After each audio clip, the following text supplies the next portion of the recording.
Elizabeth Ennen was born on May 17, 1995, in Lubbock, Texas, USA. She was the second of three children of Virginia Ennen and the only girl, so from childhood she was the favorite in the household, surrounded by the love of her aunts and close cousins. Her classmates and loved ones called her a bookworm because of her love for reading and poetry. Despite her generally shy and reserved nature, Elizabeth loved to sing and dance. As a child, she attended a dance school. In her first year of high school, she joined the choir, where she stood out for her contralto vocal range. According to her friends, she had an incredible voice, but her shyness prevented her from using it to its full potential. However, several acquaintances said that in her second year of high school, Elizabeth began to change. She became more outgoing, confident, and active. She was also a member of the Tabernacle of Faith Church, where she participated in the choir as well. Above all, she excelled academically and was a diligent student with excellent grades. At one point, she decided to use her free time to earn extra money for household purchases or personal expenses. Thanks to her kind and loving nature, she soon became one of the most beloved babysitters in her neighborhood. Parents were always happy to leave their children in Elizabeth's care, as she had grown into a charming and responsible young woman. Most of her employers were families acquainted with her mother, Virginia. Everything seemed to be going well for Elizabeth and her family. Her mother was very happy that her daughter had finally gained financial independence. Virginia trusted all the families in the neighborhood. After all, it was a small community where everyone knew each other. They had no idea that among them lived a man with a twisted past he had long tried to hide. No one suspected that this person, who felt at home among the neighbors, was capable of the most horrific acts, and no one imagined that Elizabeth would become his victim. All of this happened at the beginning of 2011. Elizabeth's brother's birthday was approaching, and she wanted to buy him a gift. She set a goal to work as many babysitting hours as possible to save money for a surprise for the brother she loved so much. On January 4th, 2011, a longtime friend of her mother, a man named Humberto Salinas, contacted her and asked her to watch his two young children. The 45-year-old man of Mexican descent wanted to go play bingo, while his wife planned to spend the evening with her sister. That day, around 10 p.m., Elizabeth got ready to leave. She said goodbye to her mother, telling her she loved her and would see her later. Virginia was calm. After all, it wasn't the first time Humberto had hired her daughter, and she had always returned home safe and sound. According to their arrangement, Elizabeth was supposed to be back home shortly after midnight. Elizabeth went to the Carriage House motel where Umberto's family was staying. They were looking for a bigger home and were temporarily renting a room at the motel. Meanwhile, Virginia continued with her planned activities, not realizing that this goodbye would be the last time she saw her daughter alive. At 1:45 a.m. on January 5th, Humberto knocked on the door of their house, holding Elizabeth's purse in his hands, which immediately struck Virginia as strange. She asked him what had happened and where her daughter was. The man then told a story that seemed implausible to her. According to Humberto, 15 minutes earlier he had dropped Elizabeth off in the driveway of her home. He also claimed that he saw her open the garden gate to go inside. He said he then drove back to the motel, but a few minutes later realized Elizabeth had left her purse in his car, so he returned to bring it back. However, Elizabeth had not come home. Her mother, in a panic, called emergency services to report her daughter missing. She also called her sister and told her everything. Everyone was extremely worried and began calling friends and relatives to see if anyone had heard from her. Unfortunately, there was no news about Elizabeth, and the police, despite the fact that she was a minor, refused to accept a missing persons report. They said it was likely a runaway case, but for Virginia, that was impossible. Elizabeth would never have run away without her belongings. She had no phone, no money, and no documents. Moreover, she had no history of running away. She had a very good relationship with her mother, and at school, as we already know, everything was going well. Elizabeth was not the kind of person who would simply disappear, but the authorities did not listen to Virginia and repeatedly told her they would not file a report. So the neighbors united, printed posters and flyers with Elizabeth's photo, and began searching on their own. Humberto comforted the grieving mother and even took part in the search. But no one knew that he was hiding a terrible secret. After 2 weeks of efforts by Elizabeth's relatives and media coverage of her disappearance, the police finally classified the case as a kidnapping. The investigation began at the motel, the last place Elizabeth had been seen alive. The building's surveillance cameras revealed a horrifying and unexpected truth. At approximately 10:45 p.m., a camera recorded Humberto returning to his room, where Elizabeth was babysitting his children. At 11:47 p.m., footage showed Elizabeth running out of the room with her purse. From her body language, it was clear that she was frightened or trying to escape from something or someone. Humberto followed her, wearing only a white t-shirt and dark-colored pants.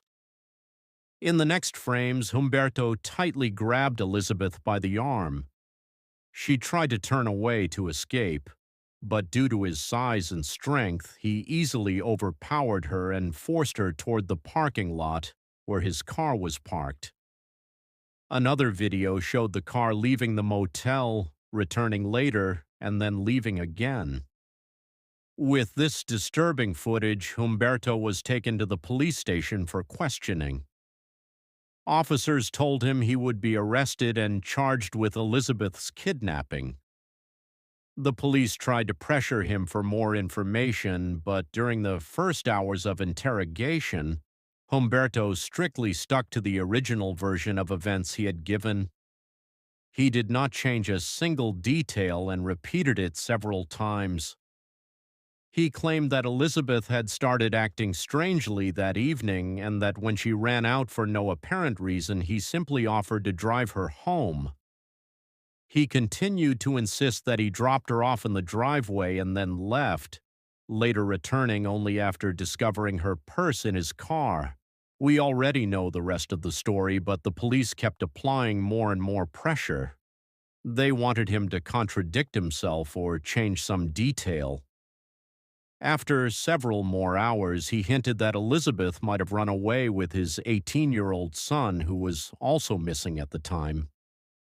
The man had already mentioned this to the girl's mother, but Virginia did not believe that Elizabeth and Humberto's son could have had a romantic relationship or that they had left together. When the police saw that he had started talking about his son, they increased the pressure even more. The officers could not believe that a father would try to accuse his own son of a crime they were convinced he himself had committed. After many hours of questioning and several changes of interrogating officers, the man finally confessed that he had strangled Elizabeth and then disposed of her body in a remote location. He even led authorities to the exact place where she could be found. On the night of January 24th, Elizabeth's remains were discovered in a field approximately 15 kilometers northwest of Lubbock County. The forensic examination confirmed that the body was indeed hers, and further testing began to determine the exact cause of death. Later, experts confirmed the defendant's statement that he had strangled the girl, but many details were never made public. It was not specified whether he used his hands or an object. It is also unknown whether Elizabeth was sexually assaulted or whether there were other signs of violence on her body. Forensic experts, especially the person leading the entire team, wanted the details to remain strictly confidential. The community was very close-knit, and they believed such information should not be made public. They said they were simply seeking justice for the girl's family. Because these details were not disclosed, some people began to form various hypotheses. One theory, based on the prosecution's argument, suggested that when Humberto returned to the motel room that night, he sexually assaulted Elizabeth. At some point, she managed to run out of the room, after which he chased her, forced her into his car, and killed her to prevent her from reporting the incident. Although Humberto had seemed calm and kind, a good neighbor and respected member of the community, the truth was very different. The man had an extensive criminal history, including multiple violent offenses. He had served 12 years in prison for causing bodily harm to a minor. It was also reported that he had repeatedly beaten his daughter with a metal box, later claiming he had lost his mind. He was later arrested for assaulting his wife. Several local media outlets reported that he paid a fine and served only 1 day in jail for that incident. Local residents and neighbors had been unaware of these aspects of his character. Moreover, Elizabeth's aunt noted that Humberto behaved respectfully and was regarded as an admirable family man. His wife also never publicly stated that he was abusive or that they had endured such episodes in their family life. It took a little over a year for justice to bring Humberto Salinas to trial. The atmosphere in the community had completely changed. Many were still in shock, unable to understand how a man they believed to be a respectable family person could be so cruel. It had once been a neighborhood where people left their doors unlocked and blindly trusted one another. Now everything had changed. People no longer wanted to trust their neighbors and had become far more cautious. On April 6, 2012, Humberto Salinas pleaded guilty to capital murder and aggravated assault. He entered the plea as part of a deal with the prosecution to avoid the death penalty. As a result, he was sentenced to life imprisonment without the possibility of parole. Regarding the plea deal that allowed Humberto to avoid the death penalty, the prosecutor told local media that certain details of the case might have cast Elizabeth and her family in a negative light, and that he wanted to spare the family further pain while ensuring the killer would never leave prison. However, this statement was controversial, as it was unclear what exactly he meant. Another controversial issue, which we mentioned earlier, was the police response on the day Elizabeth disappeared and in the weeks that followed. She was initially listed as a runaway, and Humberto, the last person to see her alive, was not treated as a suspect from the beginning.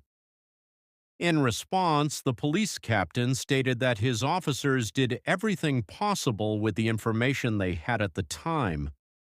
He said the family had not initially told them that Elizabeth had been at the motel babysitting the man's children. As for Humberto's son and the theory of a romantic relationship with Elizabeth, police located him several weeks later and he had a solid alibi. Several people saw him far from the motel on the night of the murder. Additionally, Humberto's son had never had a romantic relationship with Elizabeth. When Virginia was asked why she had not told the police that her daughter was at the motel babysitting that night, she replied that she had been extremely distressed, not thinking clearly, and that all she wanted was for her daughter to be found. The police had doubts about some of the information they initially received. That is why they classified Elizabeth as a runaway. They believed she had disappeared from her home after stepping outside and that this was the last known location several hours earlier.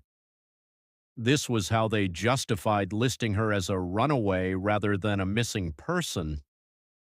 As we have said, Elizabeth's case shocked the entire country and continues to shock everyone who hears about it. Her killer sat at the table in her own home, spoke with her mother in an attempt to comfort her, and tried to appear as a good person in front of the police and neighbors so that no one would suspect him. Thank you for watching this video all the way to the end.